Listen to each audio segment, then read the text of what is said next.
eeskätt oli meil vaja ruumi juurde. Meie jaoks oli oluline, et oleks 4 tuba. See ruumilahendus on meil siin selline, et kogu elamise kese on köök-elutuba ja siis siit saab teistesse tubadesse. Mis veel tegelikult väga positiivselt on üllatanud, on see mänguplats meil siin.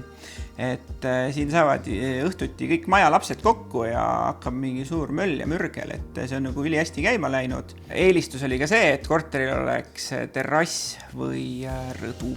Meie jaoks oli hästi oluline, et asukoht oleks logistiliselt hästi hea ning siin tegelikult võib öelda kõikidele nendele kastidele saame linnukesed sisse teha. Et selle maja puhul jäi kohe silma ja siiamaani tegelikult kehtib see väga hea hinna-kvaliteedi suhe. Ja kvaliteedi all peame siis silmas nii asukohta, siseviimistlust, suhtlust arendajaga kui ka seda haljasala ja mänguväljakut.